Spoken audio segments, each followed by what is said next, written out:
Ladies and gentlemen, this is Sideline Warning, the show where sports takes are sure to go way too far into the field. Here to recap this week's biggest and best sports stories are your hosts, Dave Adams, Ben Foster, and Adam Russell.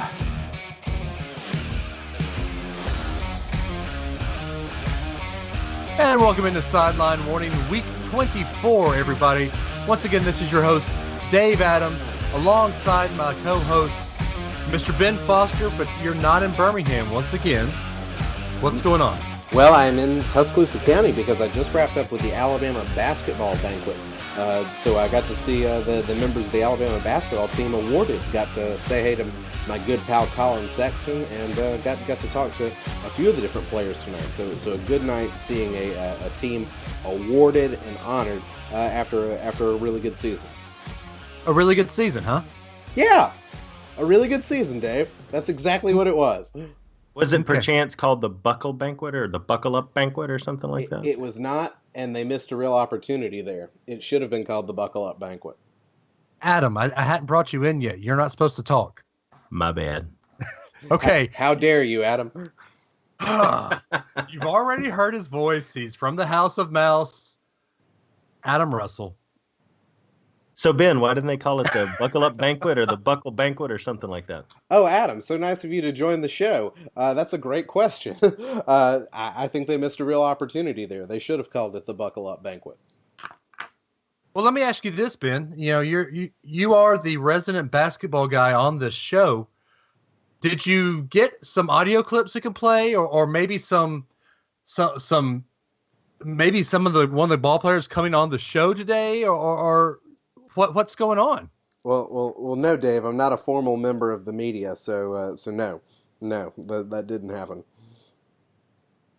I'm disappointed in you. I mean, we are kind of in podcast kind of a medium now. I did get some really great selfies though, and you can see those on my Instagram and my Twitter at the Ben Foster. Well, then let me ask you this: are you putting that on the Sideline Warning Instagram here in just a moment when the show goes live? It is a strong possibility. Yes, I think I will put at least my selfie with Colin Sexton on the Sideline Warning page. Okay. Well, it would have been great if you at least got him saying, "Hey guys, listen to Sideline Warning.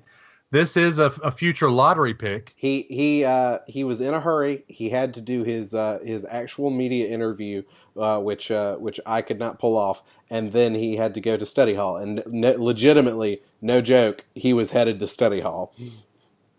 That is where he was going at 8:00 tonight.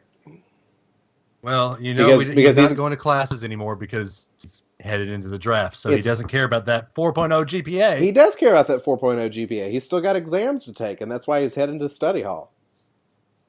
He's going to be a lotto pick. He's going to be a lotto pick with a 4.0 GPA. You're never going to convince me that he cares about school now because he's leaving and he doesn't care about Alabama anymore. Well, let's see what his GPA is. Let's see what his GPA is when he finishes this semester, because that's what he's doing. Well, let's talk about a sport where Alabama's actually good at. So, of course, the biggest thing happening in sports in the last week and a half, the NFL draft happened. And it was a pretty good weekend for Alabama, I'd say. Alabama had 12 players drafted, which is a school record and an SEC record. What do you guys think of this overall so far? Well, it's really exciting to see Alabama place 12 guys. That's truly amazing, and it's just disappointing that the record actually is 14 and belongs to Ohio State. When was that? When did Ohio State set that record? That's a good question. Well, let's go to the Google machine. Yeah, that is good for the Google machine. We'll look that up while you and Adam talk amongst yourselves. I think it's funny looking at a lot of the analysis of the draft outside of Alabama just knocking it out of the park. I love reading the reviews that talk about which team, quote unquote, won the draft, because the number of picks you have in their performance in college is such a good indicator of how they'll actually pan out in the NFL. So I've actually enjoyed reading some of that. That's made for some good comedy. Like the Buccaneers, for example, bolstering their defense, because all of a sudden Tampa Bay is going to be great now. Yeah, Tampa Bay's not going to be great. I can promise you that. No. 2004 was when Ohio State had 14. Okay. I will say this. The Tampa Bay did draft the coolest name player in the first round. Does anybody want to try to say Vito Villa's real name? No, go for it. Well, I'm pulling it up because everything I'm saying just says Vito Villa right now. But it's a long here we go. Here it goes. Tevita Tuliono Tuliotu Mosesis. I don't know. What? Saying some name with a Spanish accent. That was great. It sounds like they drafted Tua Tagovailoa and a few other people. Yeah, exactly. I mean, it's 14 names. Tulu Akiono, Tuipuloto Mosesi Vahe Falitalvia. And actually, Vahe, you have to put the pause with theirs whenever there's an apostrophe. Vahe. So Vahe. Wow, okay. Or just Vita Villa. So when I hear that name, you know what comes to mind? What Moana. can I say except you're welcome? And with that, he's broken into song. That's the show, folks. All right, well, there we go. We can call it a day. Speaking of really great names, I'm excited that in round 6, the Packers drafted Equanimous St. Brown. That was one of my favorite names of the draft. Are we really talking about the 6th round right now? We haven't even talked about the shocker of the draft. Look. Equanimous St. Brown is a 6th round talent, but a 1st round name. That is. Okay. It doesn't get much better than Equanimous St. Brown. It's unequivocally. It's enough to make you want to put first names on the jerseys. It's true. Unequivocally. So,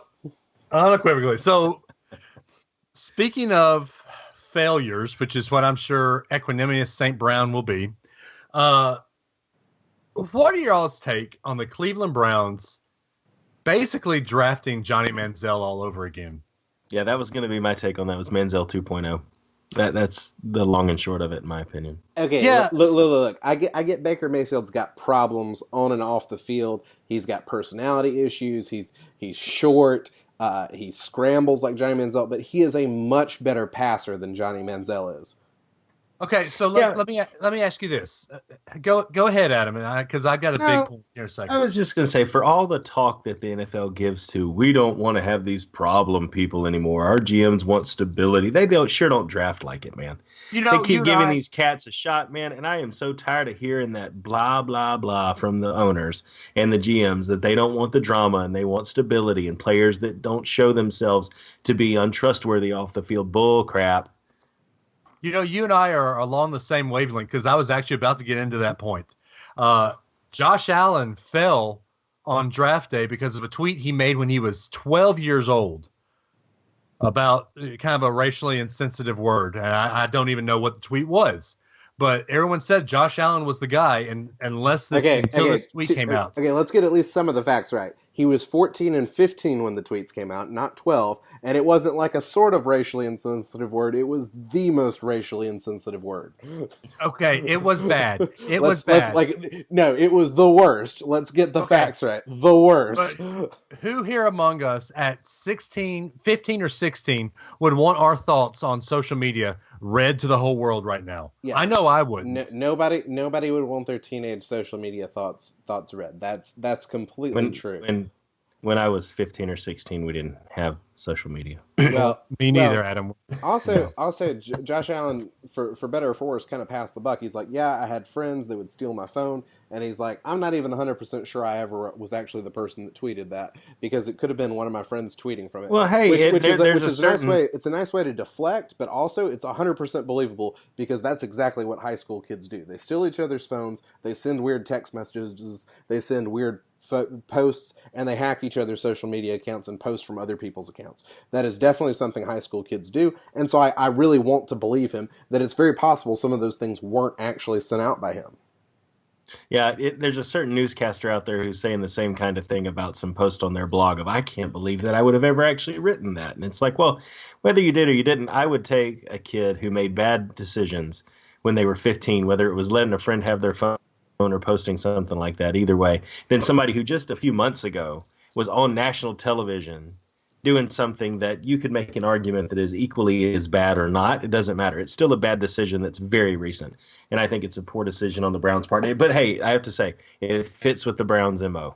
Well, That exactly. is the Cleveland Browns front office in one single snapshot in a nutshell. That's it. Well, exactly, because think about it this way. They also had the number 4 pick. You could have got Baker Mayfield at number 4.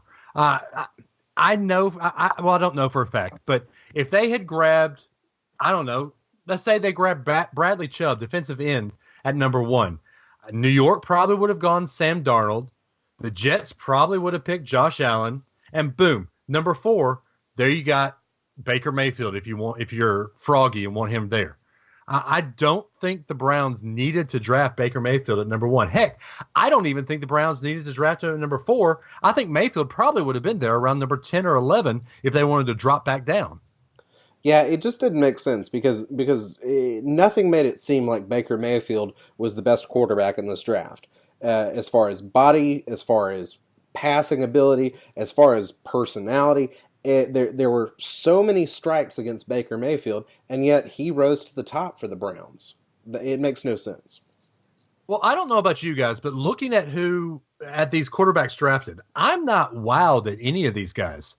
You know, there are can't miss prospects out there coming into the NFL. But if you're a team that needs a quarterback, like if you're the Jets, are you amazed at getting Sam Darnold right now? I'm not, because I hate to use my catchphrase word. I'm not going to say he was a failure at USC, but he was dadgum near one because he didn't live up to the hype that he was meant to bring in when he was recruited to play at USC. Dave hinted that Sam Darnold is a failure, therefore he will win Rookie of the Year and MVP and the Super Bowl in this coming year. You can go ahead and bet all of your money on the Jets. I didn't use the word because I didn't want to put that on the Jets. Well, then Dave would come back and say that it was only talking about his time at USC, that it's only retroactive. Yeah, exactly. Not proactive, yeah. Exactly. And then the Bills trading up 4 or 5 picks to get Josh Allen at number 7 when you just bring in A.J. McCarron. Now, I might be a little biased, but You are. Bills I am. But the Bills have a serviceable quarterback in A.J. McCarron who did great things as a backup for the Bengals. Great things? Look at what he did. He basically should have won that game against the Steelers. Should have won. But Would that make him a failure? No, that was the defense's fault that they failed. Okay, got it. That wasn't AJ's fault. Okay. Come on now. You know that was. I'm just poking the bear, man. Come on. I know. It's not happening tonight. I'm not getting on that roll tonight. One real quick aside, while we're talking about Dave and projecting failures, Dave has called Nick Markakis a failure on the show, and Nick Markakis, I just want to point out, is on pace to have his best home run season since 2008. His best home run hitting season in 10 years. Yeah, after Dave called him a failure. Earlier. Yeah, I actually read an article earlier that said the Braves owe much of their success to Nick Markakis, and we're all surprised. It's due to his resurgence, his 1.6 wins above replacement, his 302 batting average, his 4 home runs, and his 18 RBIs. The Nick Markakis is having a great year. Dave, if I could just send you a list of a few more people to call failures, I'm sure John Petty and Nick Markakis would love to welcome them into the club. By the way, did you mention that to John Petty? No, I didn't. I didn't want to say, by the way, John, I did catch up with John Petty tonight. I did not want to say, by the way, John, Dave thinks you're a failure. I held that back. I wouldn't have been upset because apparently I've got a track record of if I call you a failure, you're going to be great. So keep it up. Well, again, let me send you a list. I have several people I'd like you to declare failures. Okay. Actually, if you just call me a failure right now, that'd be great. No, Ben, you're not a failure. You're actually a really good person. He's killing me. Killing me. I'm sorry, Ben. Dave, it's been nice. Dave, for your own sake, will you just declare this podcast a failure? Let's reel this back in. We doubled our listeners, folks. Let's reel this back in. I'm actually going to say right now, I think the quarterback steal of the draft will be the Arizona Cardinals. I think Josh Rosen will be a good quarterback in the NFL. I think at number 10, that was a steal. I think Rosen should have gone above Allen. I actually think Rosen should have been the first quarterback taken. I think he's the most polished. I think he's the most NFL ready of any of these quarterbacks drafted. And Simon. I think it's possible. I mean, I think the big question around Rosen was whether or not he was passionate about the game. And from everything I've seen in his interviews around the draft, now granted you gotta put your best foot forward because you're trying to get paid. But everything I saw from Josh Rosen made it seem like he was all about playing football. I don't see why he's not. I think that he is in the right place. I think that Arizona might need another wide receiver around him because Larry Fitzgerald isn't getting any younger. But I think that they have if they build around Rosen, I think Arizona could be good for years to come now with Rosen at quarterback. But just to go back to a point that you made earlier, Dave, I think that's why it makes perfect sense for the Bills to do what they did, because I think AJ's got the capability. I think he's got the talent, but he's also got to have the right people around him, the right opportunity, all of that. And I think it's a good insurance policy to have too. Now you've got competition. Now you're actually going to have the best rise to the top. I think it's a good thing. Okay. Not that AJ can't do it, but I think it's gonna make him do it. You know, a lot like what's going on in Alabama right now. But okay. Well, okay. So now let's get into, since we are an Alabama podcast, let's get into the Alabama players drafted at least in the first round. At number 11, Minkah Fitzpatrick to the Dolphins. What do you guys think about that one? I think it's good for Minkah. I think he actually could fit in well for Miami. I was just surprised that he lasted all the way to pick number 11. And I think that's because people were just shell-shocked that Baker Mayfield actually went number 1 overall, and it just kind of rippled all the way through the first round. Minkah should have been a top 10 pick. There are a number of people that said, even though he was not going to go number 1 overall, based on team needs, that Minkah Fitzpatrick may have been the best player in the draft. Well, but look at the teams that drafted him. Now, the Browns probably could have drafted him at number 4 instead of Denzel Ward. The Broncos, Bradley Chubb, they had to draft him there. The Colts needed offensive line help.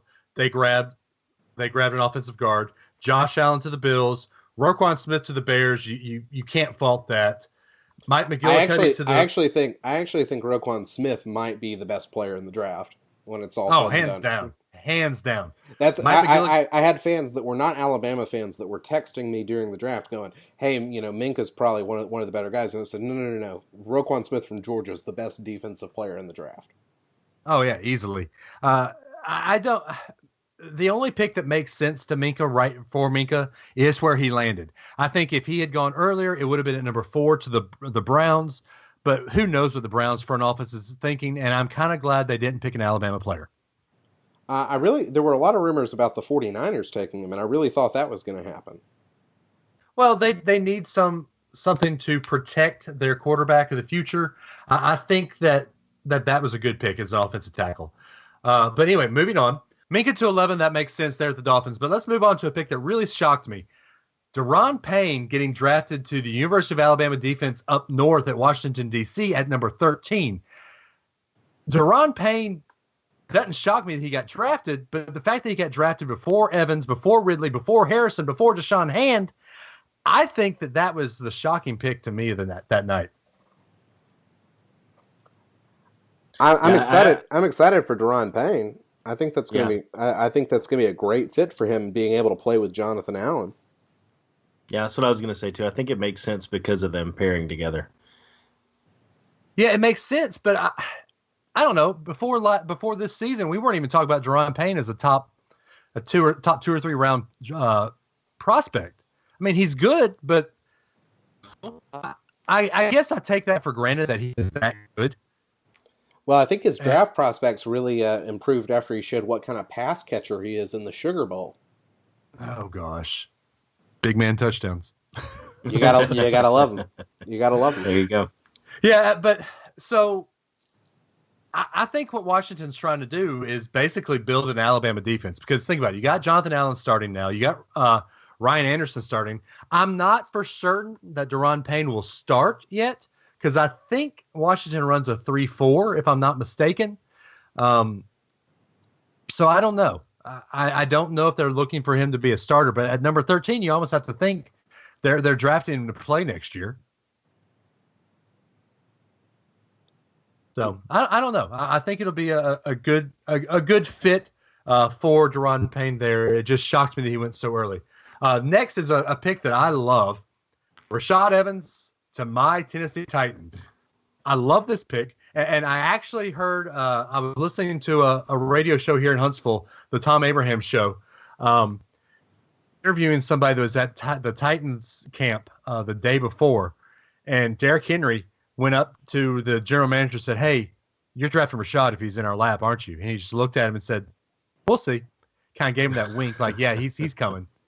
So I like that pick. I think the Tennessee defense needs that. Mike Vrabel is a head coach. I still am not sold on him as a head coach, but I know he's great at coaching linebackers. So I think that's a good fit for Rashad Evans. So, Dave, have you already ordered your jersey? No, I don't even have a Derrick Henry jersey yet. Wow. I know. And you call yourself a Titans fan. I mean, I've got the hat. I've got a polo. But moving on. So the next pick, number 26. This is a pick that I think is going to excite a lot of Alabama fans. Calvin Ridley is joining forces with Julio Jones. This is what I wanted the Falcons to do when I'm on the board. But I think this is going to be great. I think Matty Ice and Calvin Ridley and Julio Jones, I think you're going to be looking at offensive records set next year in the Atlanta Falcons camp. I saw some takes out there that it actually speaks that Julio Jones may not be around for the long term. I mean, what do you think about that? Well, he did delete all Falcons stuff from his Instagram. Are we really going to get into social media of NFL players now? Julio's not going anywhere. That's absolutely absurd. He is not in control of his social media like most of these guys are. They're outsourcing it to other people. And when he had a new marketing manager take over, they just wiped it clean. This happens. This is not a big deal, and it's been completely blown out of proportion. Has it, though? Yes! Pure and simple, yes. Okay. I just want to come on the show right now and say Julio Jones' Instagram is a complete failure. Didn't say that. Okay, I'm going to say this because I always in NFL fantasy football I always draft a lot of Falcons players. So right now, the Atlanta Falcons offense of 2018 will be a failure. There you go. I did that for my sake. Okay, there we go. Okay. I do think it's going to be a brilliant fantasy strategy if you can take Julio Jones in the first round when you're drafting your fantasy team, and then immediately come back in your second pick and take Calvin Ridley. I think that will be a pretty potent fantasy football strategy. Well, I don't even think Calvin Ridley is going to be the number 2 guy. Remember, they still have Mohamed Sanu, and he's the number 2 guy for now. I think Calvin will probably be a slot guy. And I actually think that works to Calvin's advantage based on his size. I think that because Calvin was always a little bit of a shorter receiver, I think it makes a lot of sense to put him at the slot, and I think you actually get more mismatches for Calvin Ridley that way. Mm-hmm. And because of that, I think that's going to make him more valuable than Sanu because there's going to be so many mismatches for him. Oh, okay. The speedy slot scores touchdowns. That is very true. Okay. Well, we're not going to spend a whole lot of time on the later picks. I'm just going to read off the Alabama picks because we do have 12 of them. And tell me if they excite you or not. Ronnie Harrison, round 3, number 29th pick to the Jaguars. Does that excite you guys? I think it's good for the Jaguars because they're a team on the rise. They're actually trying to get to the playoffs and start getting to the playoffs on a regular basis. They've also cleaned up their uniforms and got rid of those two-tone helmets. So I think Ronnie Harrison is part of the Jaguar resurgence, and I think that's a good spot for him. Okay. Deshaun Hand in round 4, joining Ashawn Robinson with the Detroit Lions. I think any defense that goes from having one Alabama player to having 2 Alabama players is making a significant upgrade. Yeah, if I'm the Lions though, I'm more excited about Carry On, but If I'm speaking from their perspective, not mine. Okay. I can now say, though, Kerryon Johnson, for the first time in his career, plays for a team that I don't hate. Hey, He went to my rival high school. He went to my rival college. I'm shocked he didn't get drafted by the Colts. yeah. But anyway, and round 4, just a couple of picks past Deshaun Hand, Anthony Averett to the Baltimore Ravens. Of course, it's his last draft, and we all know that old Uncle Ozzie is going to draft a couple of Alabama players, right? Yep. Yeah, there was just a lot of Roll Tide to all of that. Yeah, a lot of that.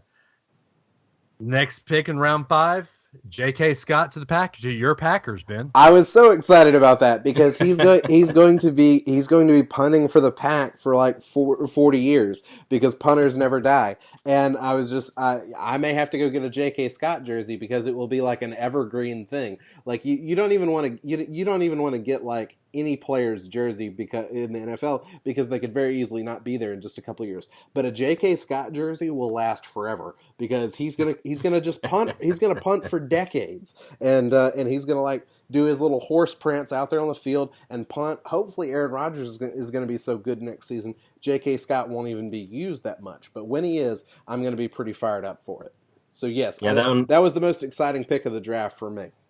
Personally. Yeah, I think that one was a steal. I like J.K. Scott a lot. I'm probably biased, but yeah, I think we're all a little biased here. And then the next pick in round 6, the Washington Redskins select another Alabama defender, Sean Deion Hamilton. I think that he could have gone earlier in the draft if he hadn't gotten hurt this year. I think this might be a steal if he can stay healthy. No, I agree. If he's healthy, he's going to be able to do a lot of damage for the Redskins. Yeah. And then round 6, another pick by Uncle Ozzie for Alabama. Bradley Bozeman, center, going to the Ravens. Good pick, I think. I don't see anything wrong with that. No, I think Bradley Bozeman can have a long career as a second string offensive lineman in the NFL, and that's good. It won't not a lot of wear and tear on the body. Good for Bradley Bozeman. Speaking of wear and tear on the body, the next Alabama pick goes to Adam's favorite team. What are your thoughts on Bo Scarborough getting drafted in the 7th round? I mean, I'm excited for him. I don't know how it's going to pan out long term, but when he's the starter, I'll be ready to buy the jersey. So, you really think he'll beat out Zeke Elliott? No.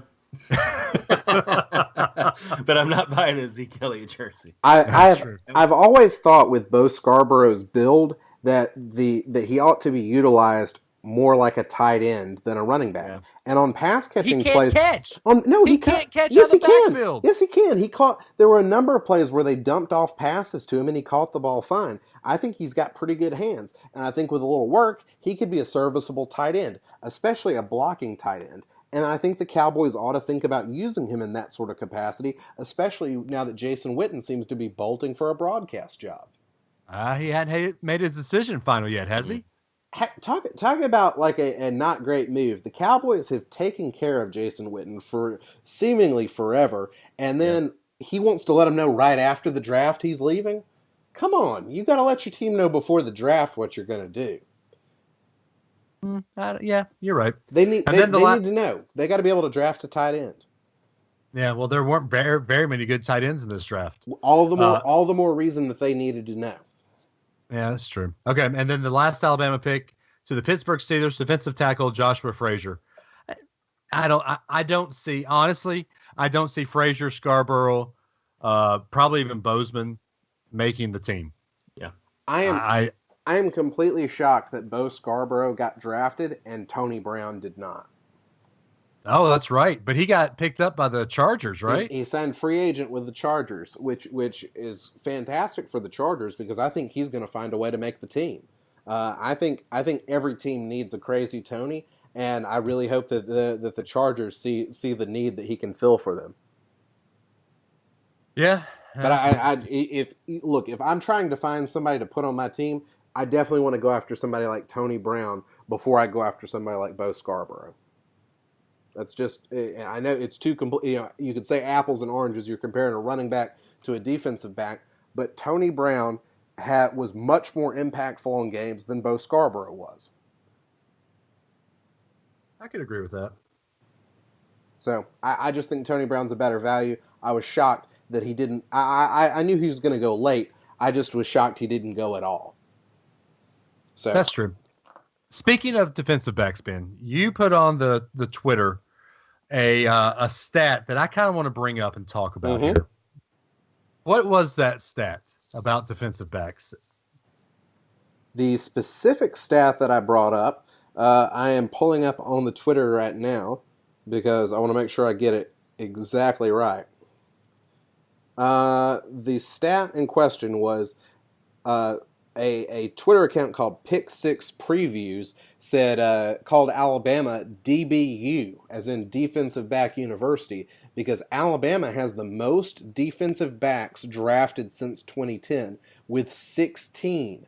The next is LSU with 14, followed by Ohio State with 13, Florida also with 13, Florida State had 11, Virginia Tech had 11, and Clemson had 10.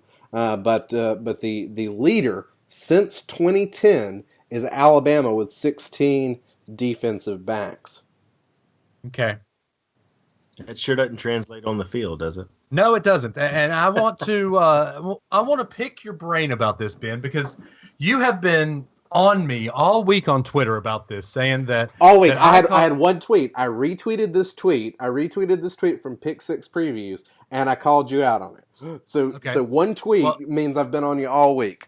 Well, you mentioned it last week on the show, but let's Dave, air this out right here. Dave has called my Twitter a failure. That's what just happened. You guys are so feisty today. I love it. Let's air this out right now. So I've got him. I've got them all right here. Let's do it. Let's do it. Let's do it for fun. Okay, look. Look. Just I want you to give me up or down. You tell me whether or not they're a good NFL defensive back or a bad NFL defensive back. You just tell me. Lukewarm. I'm going to say lukewarm NA. There's no. I'm going to say NA because there's some people that don't have enough skill set yet. Not skill set. Okay. Enough. You know what I'm talking about. Look, the tweet in question was since 2010, so I'm not going to go back to the beginning of the Saban era. I'm going to pick this up with the 2010 draft, okay? So the first person I've got is Kareem Jackson, cornerback for the Houston Texans. Serviceable. So, that is not up or down. Give me up or down. Dave doesn't want to admit Kareem Jackson contributed to the Houston Texans defense. How about Javier Arenas? Down. In his pro career, down. He added value to teams in special teams, not so much as defensive backs. So I'll give you that. How about Marquise Johnson, drafted by the St. Louis Rams? Ma Johnson is a down. Let's see. How about and Adam? Feel free to jump in on these, good, bad, or otherwise. Okay. How about safety Mark Barron, who I mentioned in the pre-show meeting? He doesn't play any defensive back position anymore, so I have to give it a down. He's a linebacker now. Yeah, because he had value. He's a valuable defensive player. I would say up for Mark Barron. Okay. How about Dre Kirkpatrick, cornerback, drafted by the Cincinnati Bengals? Has he done anything? Is he? Dre's been about as effective. He's been one of the best things the Bengals have going for them, really. Which isn't saying much, but I'm going down. It's saying something. Dre's played well for Cincinnati. Let's see. Okay. How about Daquan Minzy, cornerback? Okay, I see your point. How about D. Milliner, cornerback? Yeah, that's been good. A down. A down. He's not even in the league anymore. Are you kidding me? His first couple seasons, he played really well. No! He was hurt his first season, and he never played the second season, and he got cut by the Jets. He's not even playing in the league anymore. That is a definite down. Down. All right, let's see. What else have we got here? Moving on. 2013 draft.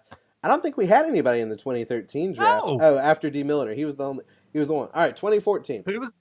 How about that again? Okay, 2014. How about Ha Clinton Dix? He's played really well for the Packers. I will give that one an up. He's played very well for the Packers. He's done a great job. I think that might be my first up. Finally. Well, because you keep using the word serviceable. Well, okay. I don't say that they're good. They're not great. Well, up or down. They're either up or they're down, Dave. Would I be happy if the Titans traded for Kareem Jackson right now? No. All right. How about, I don't know, maybe you should. How about Landon Collins? I'll give that one an up as well. Okay, because Landon Collins has played pretty well for the Giants. 2 out of 16 so far. So how about let's see, what else have we got here? How about Cyrus Jones? He's been hurt. He doesn't play. Hasn't played yet. When he is, he's going to be a major contributor. You can't tell me that yet, so I'm going to say down based on what he's got right now. So it's a potential up. Okay. There's a lot of upside. He's serviceably up. He's serviceably up. How about I'm proving my point right now. How about Marlon Humphrey? Down. Oh, down all day long, every day. Down. Forever. You guys sound like you're talking to like a dog that's trying to like get a treat and is like jumping down, down. All right, here we go. Eddie Jackson. I'll give Eddie Jackson an up. Okay, so there's been some ups, and I just think it's three. I just think it, yeah, and then you said serviceable and several others, which actually means I think that probably about a third, you could probably say 5 of 15, maybe 5 or 6 of 16 would be ups, and I think that's what you can really expect. Some of these guys were late round guys, 5th, 6th, 7th round, and so of the guys that were like 1st, 2nd, 3rd, 4th rounders, a lot of them have done pretty well. They haven't been, defensive MVPs, but they've been contributors to their team, and they've played well. I don't think you're going to expect all of these guys to be like world beaters and like perfect blue chips, but they've been pretty good defensive players, and we still don't know the ceiling for some of these guys like Landon Collins. So I think it's the picture you've been painting, Dave, is that Alabama is not putting any defensive backs in the NFL, and they're putting more than anybody else, and a number of them are panning out.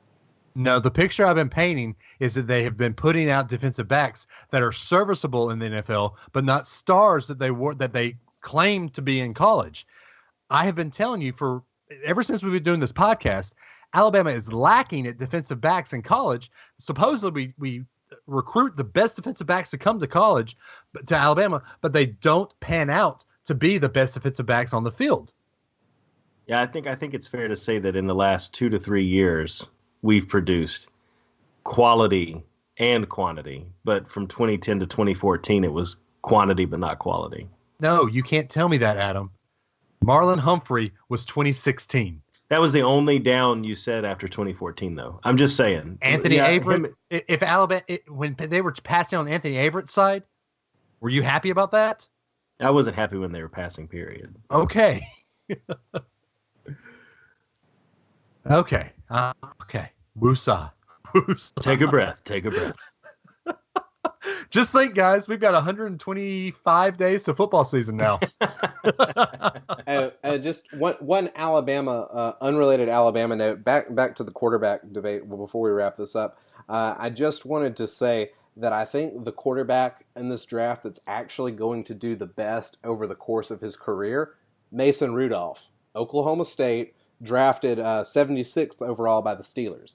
The possible heir apparent to Ben Roethlisberger. I think Mason Rudolph could actually wind up being a pretty good quarterback in the NFL. No, I got one better for you. I think the heir apparent to Tom Brady got drafted, Danny Etling. Oh my gosh. I mean, hey, it worked with Tom Brady. Let's draft a kid in the 6th or 7th round and see what happens. I'm actually find him a supermodel to marry. I'm actually kind of curious about this 1AA guy that the Giants drafted to replace Eli. This guy from Richmond seems to be a pretty accurate guy, even though he's not a big arm. It may be just what the Giants are looking for, or it could be the worst idea ever. Well, or drafting Saquon Barkley at number 2 when you really need a quarterback. Worst idea ever. Well, from drafting the future 5 stars and blue chip NFL players, we also need to talk about drafting while driving around in circles, don't we? Yeah, good wow. segue. Premium I like segue. it. That was a premium segue. So we don't talk NASCAR much on this podcast, but since we're a State of Alabama podcast, we talk about stuff that pertains to the state of Alabama a lot of times. Talladega happened this weekend, and Adam, you are the biggest NASCAR fan I think I know. Let's get a little Talladega talk going. Yeah, man. I think everybody loves Talladega, the big tractor trailer with the flag and the roar of the restrictor plate engines driving in rush hour traffic at 185 miles an hour through the tri-oval. This year, Joey Logano pulled it out by 0.127 seconds over everybody's other favorite person in the world, Kurt Busch. And it's funny because they beat him by 0.127 seconds. They did their final restart with like 16 laps to go.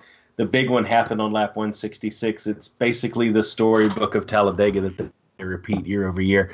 I think the biggest thing that I want to throw out there, because Dave, I think you know enough about this to have a pretty strong opinion, but strong opinion? No way.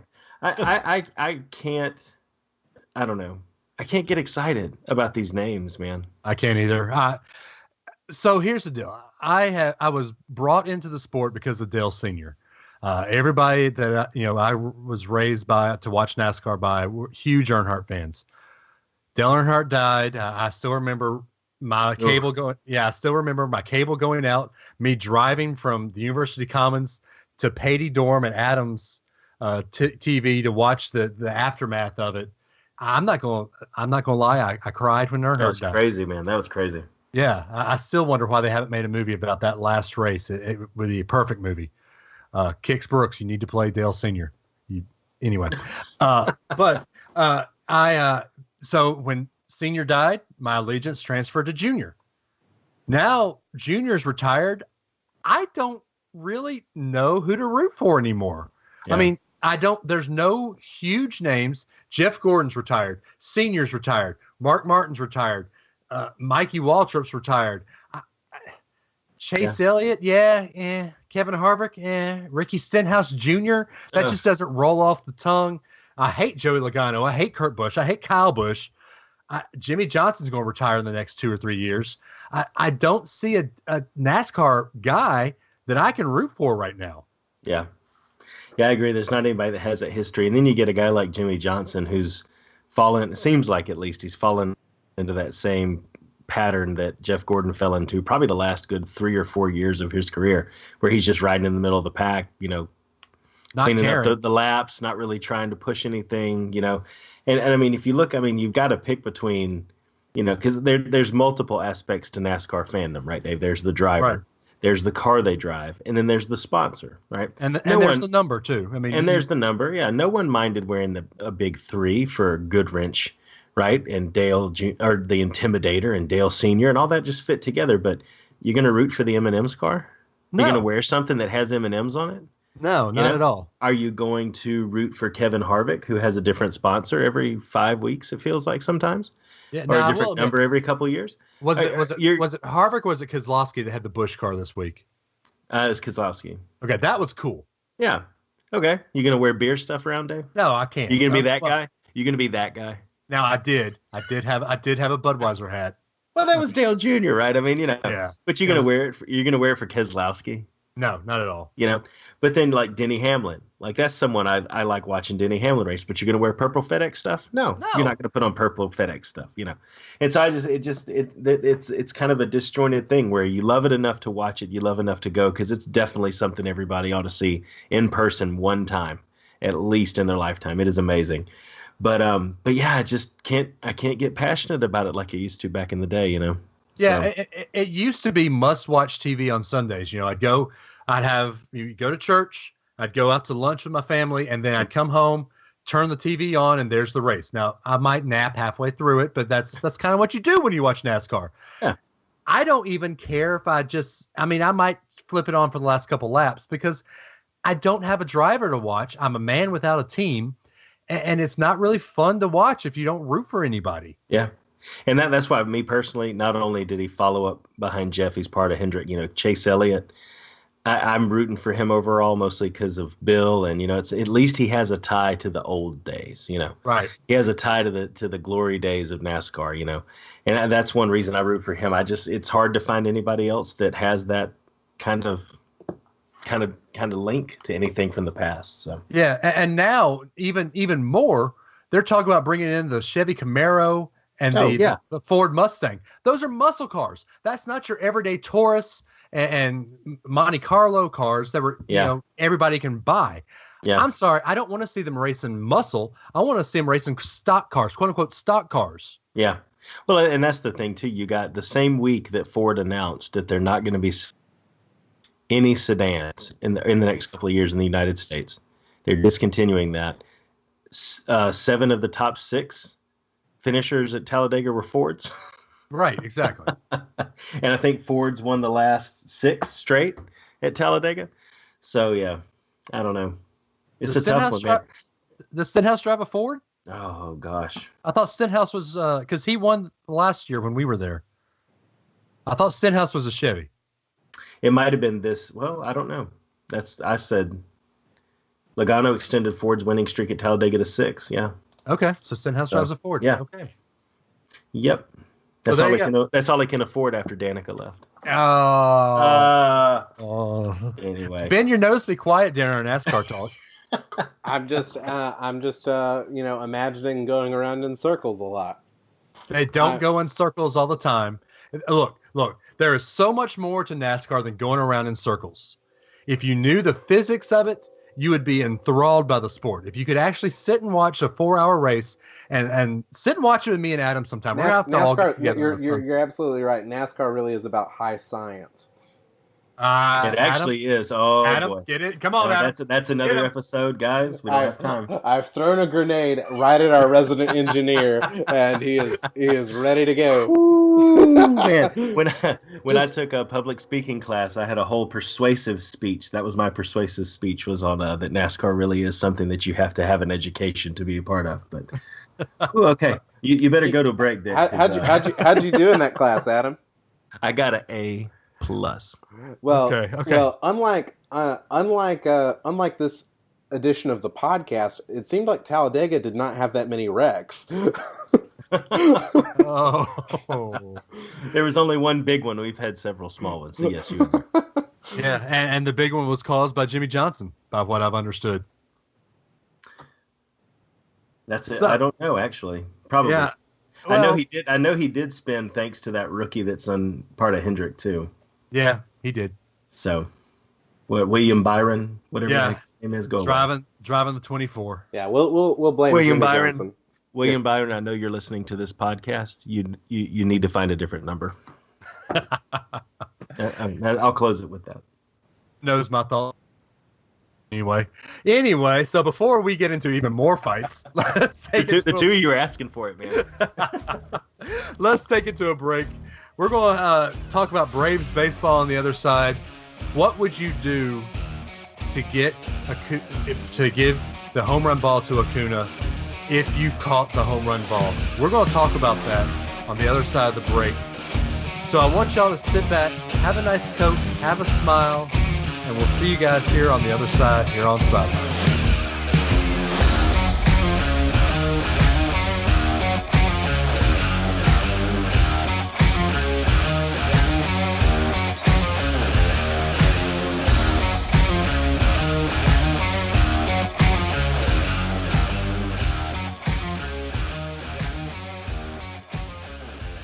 Hey, Adam.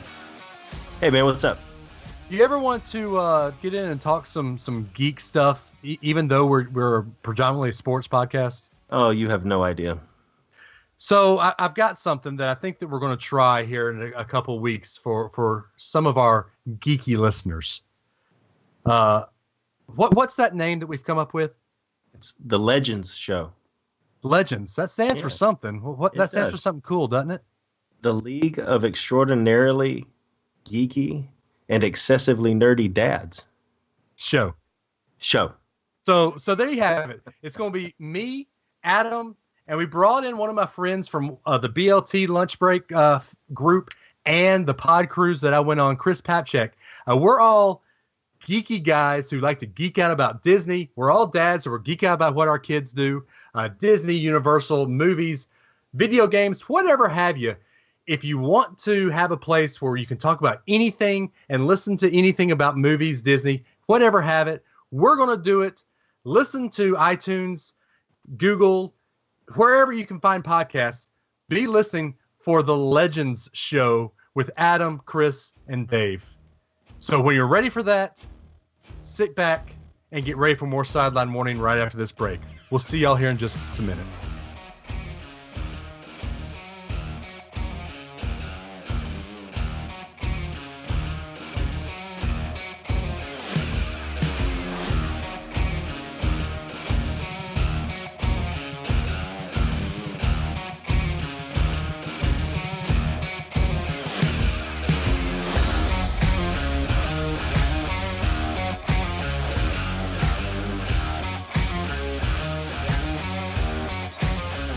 Welcome back into Sideline Warning. I hope you guys had a nice Coke and a smile.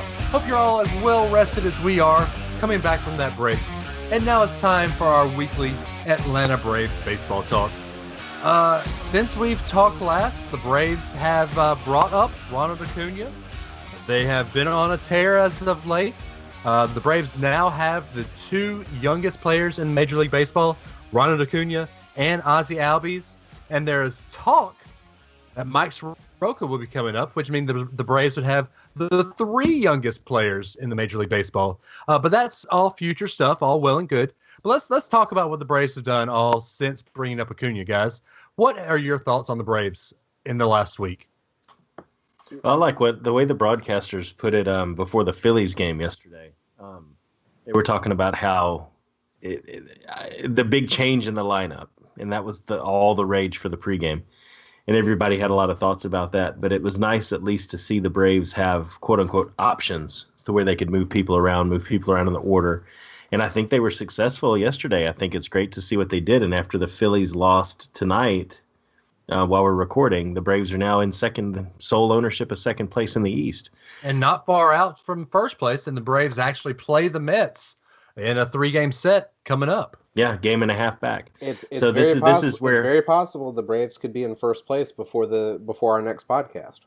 And I never would have thought we would have said that, at least for another couple of years. Well, so I would say that they've been doing pretty good. and it's largely due in part to the fact that the Braves have already played 3 or 4 series with the Phillies and have won all of those. That makes if you take 2 out of 3 in 3 or 4 series, that goes a long way to get you to a winning record. And despite the Braves not playing well against the Reds, they are 4-1 since bringing up Acuna. Yeah, and that is something to talk about too, because when the schedule came out and you looked at the Braves' front half of the schedule, it's very front loaded. The Braves coming out of April before the season started. If the Braves were at 500, I would have considered that a huge success. But now the Braves are in second place in the East and playing good baseball. I think the Braves have only lost 1 series so far. Yeah, I believe they've lost the 1 series, and I guess they've tied in a couple if you count the Cubs series that's technically not finished because of a postponement. We brought up earlier in the show that Nick Markakis is having a good year. I'm not going to dwell on Nick Markakis, but what I do want to dwell on is Ozzie Albies. He's got 9 home runs. He's tied for the National League lead in home runs, I believe. He's already got 20 RBIs. And so 20 RBIs in the month of April. He's got 3 stolen bases. He's batting just under 300. He's got 34 hits, and most of these hits have been doubles and home runs. Almost everything he's getting is multi-base hits, and I believe he's tied the record for most multi-base hits in the month of April, which is a record held by Jermaine Dye. And Ozzie Albies, he's not eligible to be Rookie of the Year because of the amount of time he played last year. But if he keeps hitting like this, he may actually be in the conversation for MVP. I don't know if I'd say him as MVP so far. So far, maybe. But I don't see this home run streak continuing. I think the pitchers are going to figure out how to pitch to him. He's really just a slap it and get on base type of guy. Pitchers have just been throwing him fastballs, and he's been running up on them. He'll cool down here in the next couple of weeks. I almost guarantee it. You see, There you have it, the kiss of death from in the Dave. leadoff spot, though. He seems to like that a lot. No, Yep. I never said he was a failure. I never said he was a failure. Albies is an amazing player. But Who would have thought, Dave, that you were our Lee Corso? This right? is incredible. This is incredible. Well, I mean, you look at the Braves so far, and if you look at the categories at least that you can get a ranking off of, I mean, in their offensive side, there's ones like they're first place in runs, hits, doubles, OBP, slugging percentage, all that stuff. And it's like the bat side of it is better than I think anybody thought it could have ever been. But you balance that against the pitching side. And in the National League, we're middle of the pack in most categories. And you feel like a lot of these games that we've lost, if the pitching could have held it together in the middle innings, we would have scored enough runs to win. Whereas before, like, and I mentioned this a couple of weeks ago, before it was we had the pitchers, but we had no run support to actually outscore the other team, even when it was a close ball game. And it's just like if we could get that pitching together and we wouldn't have to worry about taking somebody out, middle of the way through a game, it would change the whole complexion of the team. But at least we have the offense going. We just need the other side of the ball to catch up with it on the pitching. Yeah, I think where the Braves really lack is the bullpen. I mean, that's been the problem for the Braves the last couple of years. And I'll admit, when Ronald Acuna got brought up, my neighbor put in the group, the Facebook fan group, oh, he's up, we're so excited. I'm excited, but can he pitch? Does he come out of the bullpen? Because that's really where the Braves need help. Yep. Now, Acuna has been a catalyst for the offense, which I didn't even think needed a catalyst. The offense has been better since he's been in the league, but I still say the Braves absolutely need bullpen help to really make it to the next level. I'm still apprehensive to say that they are a wild card contention. Until we can fix that leak of the bullpen, I'm going to say that next year is the year for the playoffs, not this year. Well, the thing about the Braves is the bullpen has not been pitching that poorly. The problem is the bullpen has been very walk prone. They've been getting a lot of first plate appearances. They've been walking guys and getting them on base. And if the Braves could avoid walking so many people, they've actually been getting a fair amount of strikeouts and things like that. So the key is keeping these runners from getting on and putting guys on base that should never be there in the first place.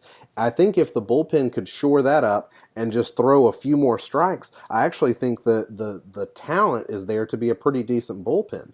But the Braves' strategy has to change now, the way they're playing.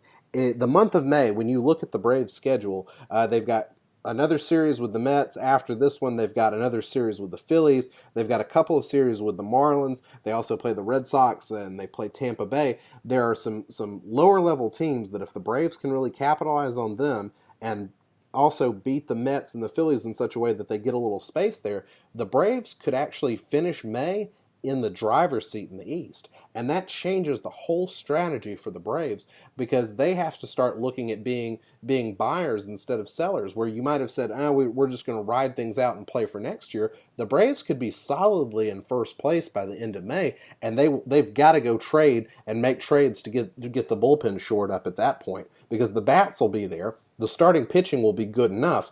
They're going to have to go find somebody to shore up the bullpen if the month of May goes anything like the month of April has. Yeah, to your point, Ben, I'm looking at the pitching stats as of now, year to date. Freeman, bullpen, has 11.1 innings pitched, 10 walks. AJ Minter, bullpen, 12.2 innings pitched, 10 walks. Alanis Vizcaino, who's supposed to be your closer, 12.2 innings pitched, 9 walks.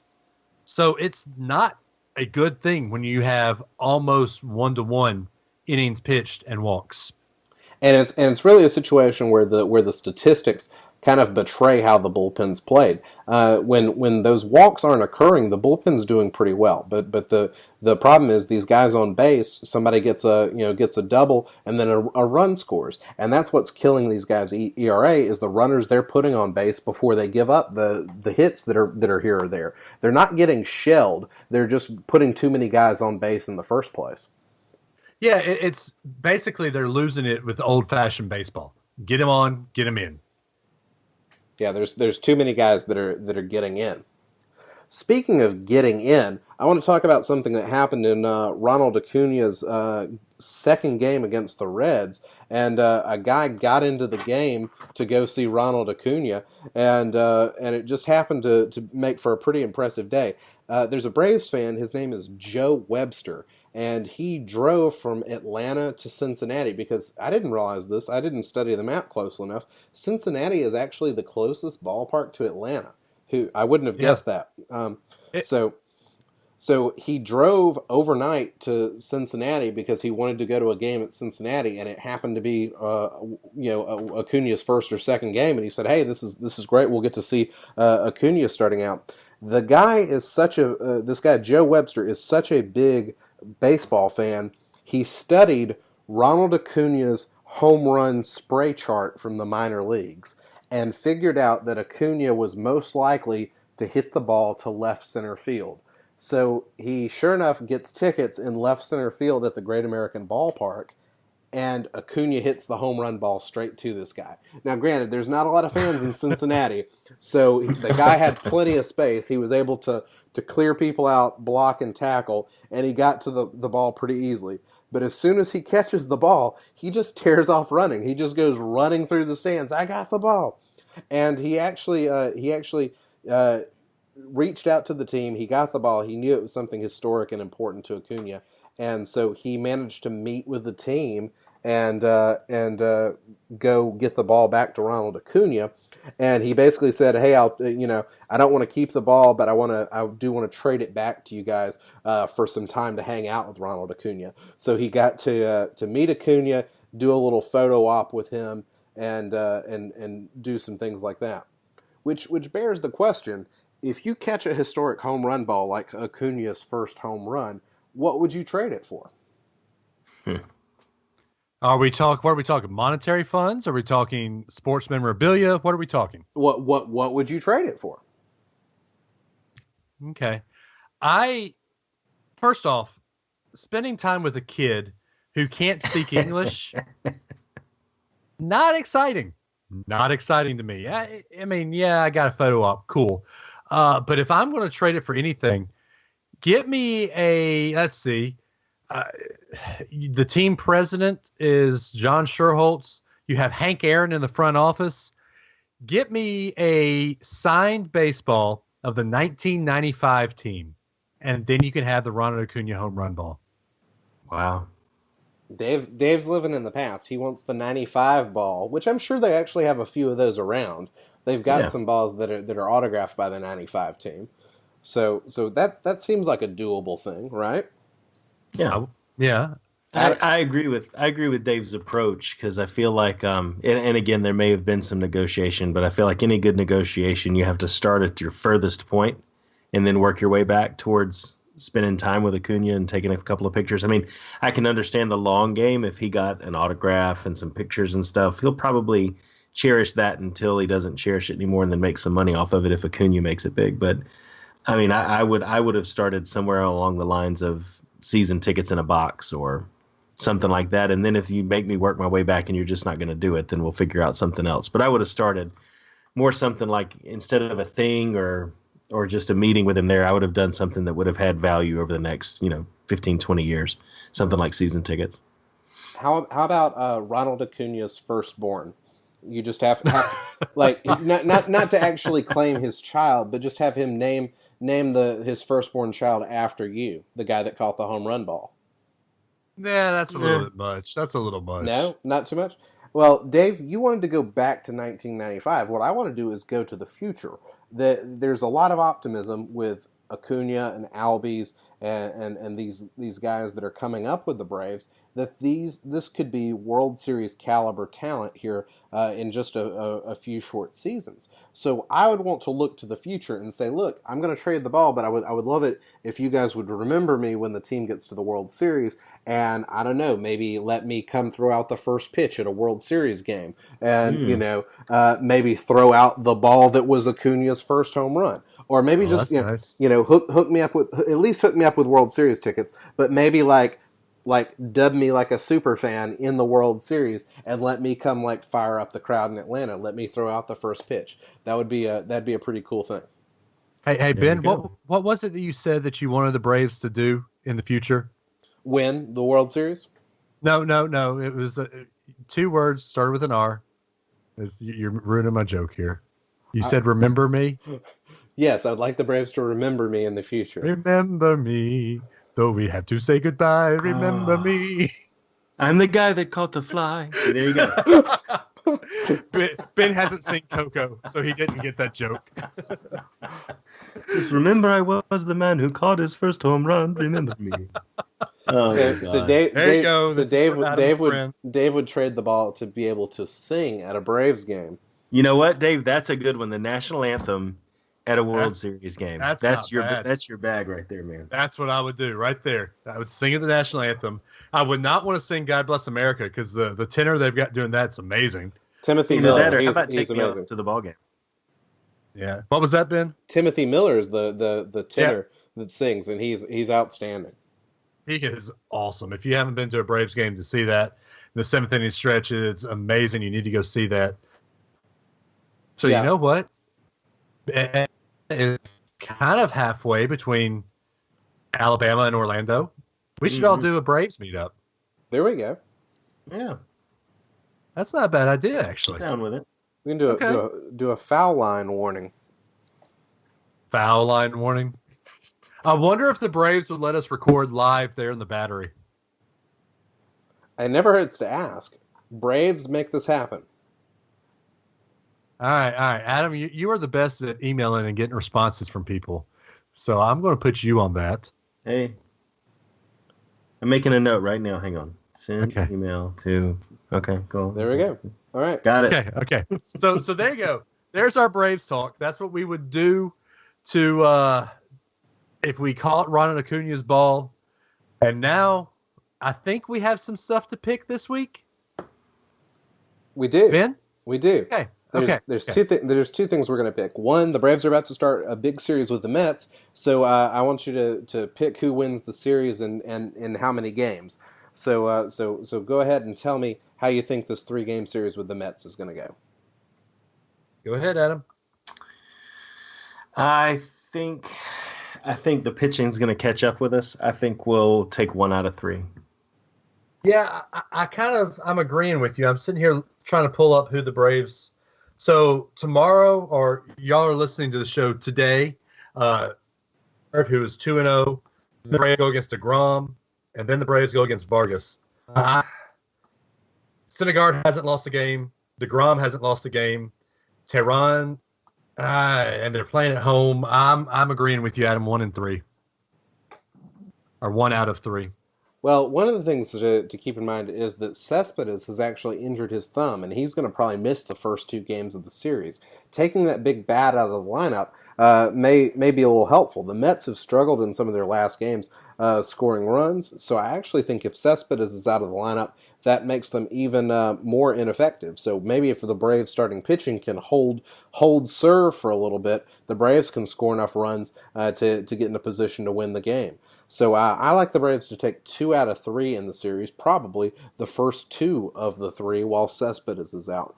So that's my pick there. And then, as I brought up earlier, the Braves have a real chance in the month of May to wind up being in first place within a matter of days, but also hold first place through the month of May if they're able to get off to a good start here against the Mets. So if you would, let's pick the National League East and tell me, if you'll count it down 5, 4, 3, 2, 1, who you think the standings will be in the National League East at the end of May. All right. So at 5, we've got to start with the Marlins. At 4, I'm going to put the Phillies. I think that it's good. They're going to catch up. I think the Nationals at 3.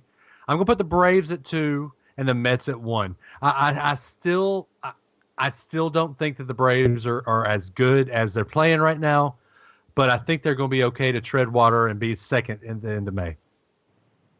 Yeah, I would agree with the Marlins last. I think the Nats and Phillies is going to stay exactly how it is. So I've got Marlins 5, Nats 4, Phillies 3. I think the Braves are going to jump, though. I think you're going to see them take advantage of games that they have scheduled. They got a couple of series with the Marlins. The Rays are in there. I think they're going to take advantage of that, and I think they're going to pull ahead. And so I've got the Braves in first, the Mets in second. All right, for me, I think I'm going to agree with you guys that Miami will come in fifth, and then from there, I think Washington's actually going to finally start putting things together. So I think they're going to move up a little bit. I'm going to take Philadelphia to be in fourth. I'm going to take the Nats to be in third. I'll take the Mets in second and the Braves in first, because I really think that the Braves played well against tough opponents in the month of April, and I think they're going to be able to perform even better in the month of May, just because after they get through a couple of these tough series with the Mets, the schedule really lightens up a good bit. And I think there's some real potential for the Braves to get on a good winning streak. So I'm gonna be optimistic and think the Braves could actually be in first place by the end of May. So those are the picks that we've got, just a few little baseball picks there. And now it's time for the sideline warnings. Guys, what have you got? Go ahead, Adam.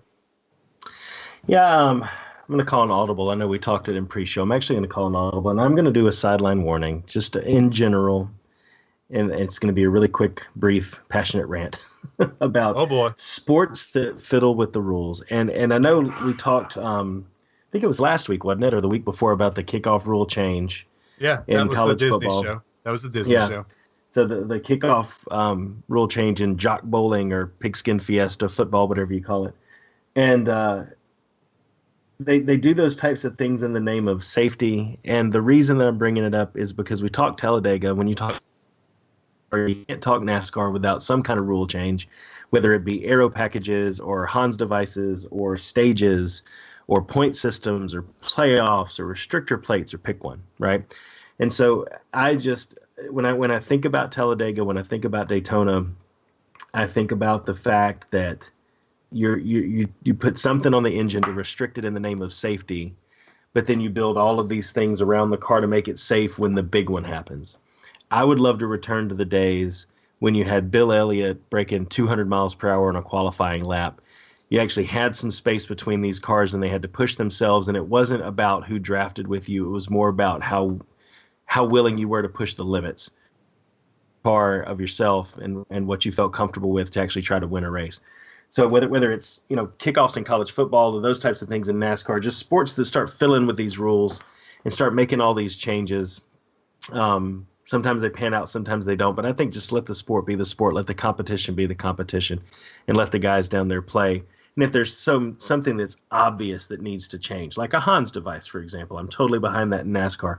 But all these other little changes to try to make it more exciting or make it more competitive or whatever like that, they just have taken a little bit away every time you change those rules. And I feel like NASCAR is one of the biggest culprits of kind of chipping away at the purity of the sport with a lot of those rule changes. So they need to stop. I agree, and I think that's why you don't have those names out there anymore. I think that the purity of the sport and the rubbing is racing type thing is what gave you the names like the Intimidator, Dale Jr., and all these cool names. I don't even care about these players because they're a bunch of pansies out there now. Yeah. Well, and it all comes down to who when you dove down to the bottom of the racetrack, instead of you won because you had the best car, now you win because your teammate just happened to be behind you and they draft and pushed you, And it's a different strategy, and I know a lot of people would say that adds... Shake and bake. Yeah, right? Shake and bake, baby. And I know a lot of people would say that adds a whole level of strategy to it with all of that. I would just rather see the fastest car win and have them actually have to catch the guy who's the best, rather than it just all come down to a roll of the dice and who had the best draft line. So there you go. Yeah. Well, there you go. There you go. All right. So I guess I'm going to go next, Ben. Sure. Go for it. Okay. So I normally don't like talking NBA basketball on here, but I feel like this has to be said. The comparison between LeBron James and Michael Jordan just needs to stop. We need to all just admit that Michael Jordan was the best ever to play the game. I'm going to borrow a wrestling phrase from Bret Hart. The best there was, the best there is, and the best there ever will be. Michael Jordan could be out there at 55 years old and still beat some of these kids out there playing NBA.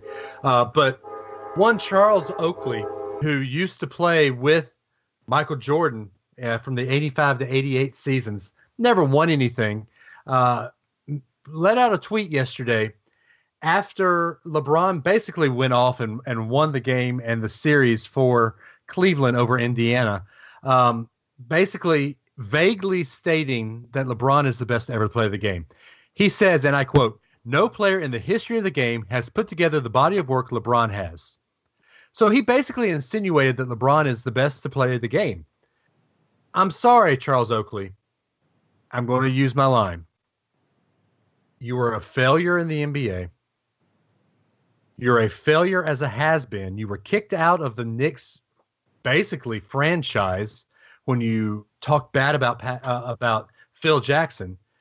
The Knicks no longer want you in New York. You're doing this just to basically make a name for yourself and make sure you're relevant again. Think about this.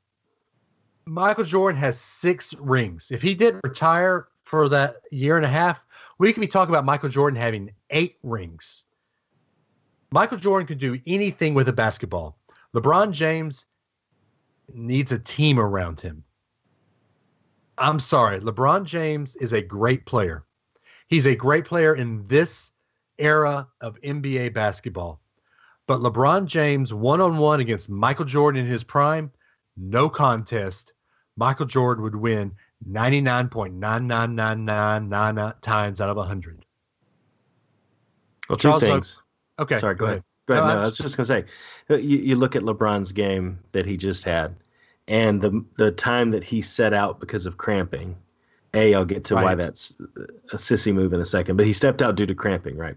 And the team still went from a 2-point lead when he sat down to a 10-point lead when he came back in. So it was obvious that the Cavs had the advantage that night, whether he's on the floor or not, right? But if he's sitting down for cramping, did Michael Jordan play through some difficult? What was it that he did that time when he scored 38 points in the NBA Finals? Oh, that's right, with the flu. Right, he had 102-degree fever. I mean, come on, man. My leg hurts. The dude almost passed out in the finals that year with the flu. So I think it all comes down to two things.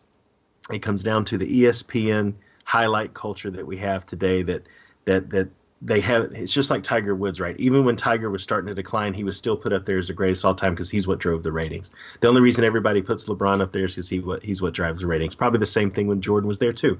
But at the end of the day, sports journalism as a whole has broken itself down into this debate of who's the greatest of all time. Everywhere you turn, who's the greatest of all time? Is it Tom Brady or is it Aaron Rodgers or is it Joe Montana? Is it Troy Aikman? Is it LeBron James? Is it Michael Jordan? That's all anybody talks about anymore.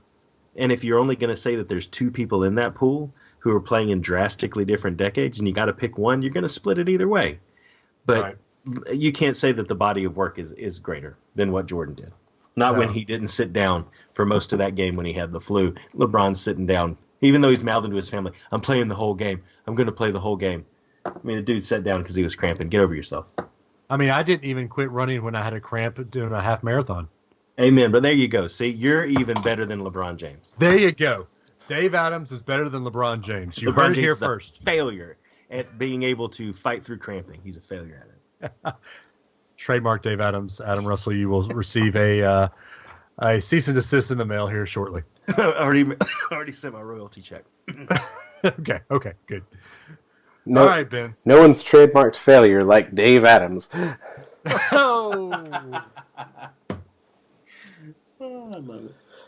So my sideline warning is just plain and simple. It's really, I just want to make sure everyone is 100% aware, because at least one co-host of this podcast was not aware, that in Game 2 of the Preds series in the Stanley Cup playoffs,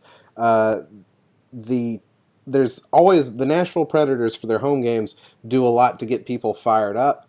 And in this particular case, they had some of the Titans' offensive linemen, and they drank beer out of a dead catfish.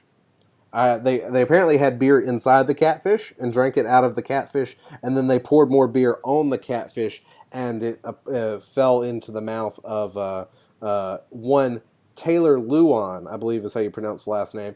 Offensive line. Lewan. Okay.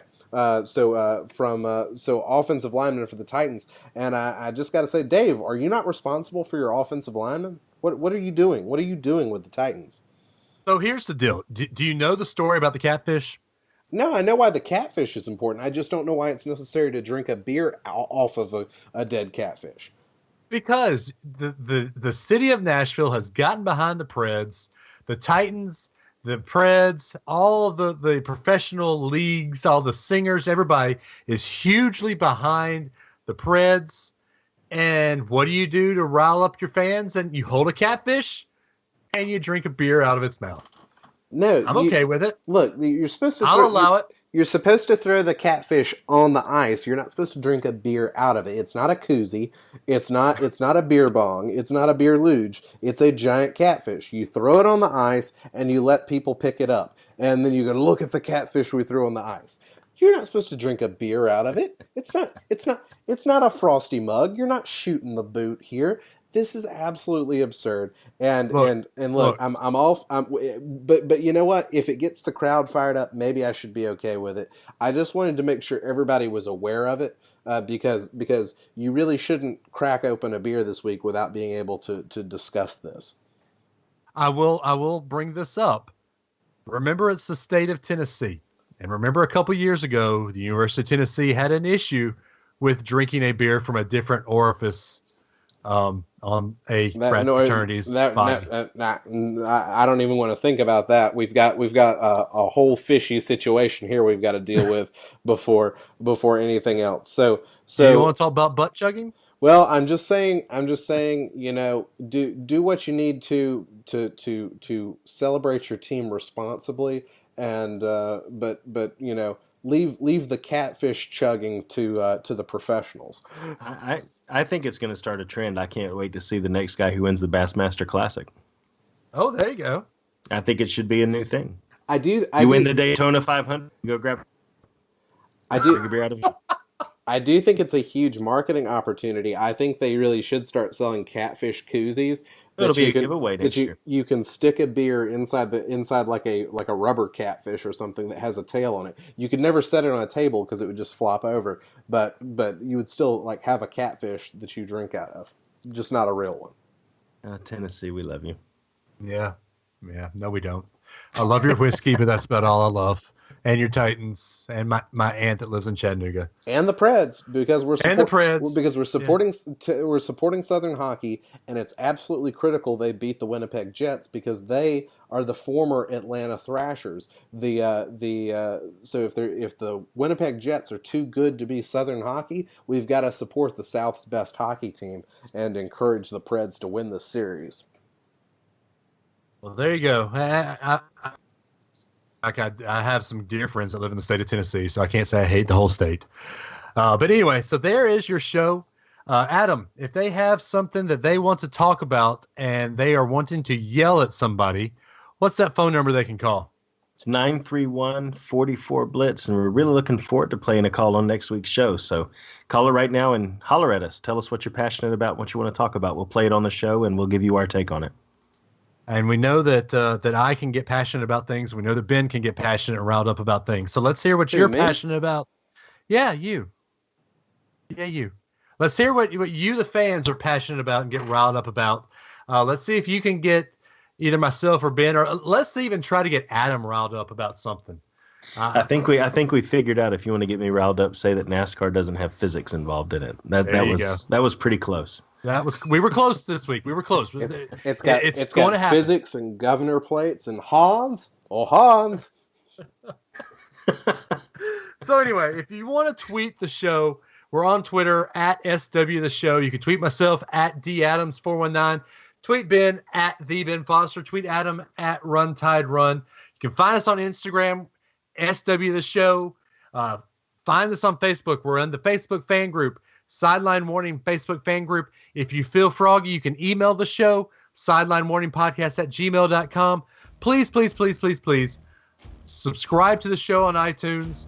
Leave us a couple stars, 5 stars, not just a couple. Leave us 5 stars. Leave us a couple comments. Tell your friends about the show. Let's build this show, this little community we have of Sideline Warning. Let's build it to a bigger community. We love you guys. We can't wait to talk to you guys next week. Roll Tide. See y'all next week.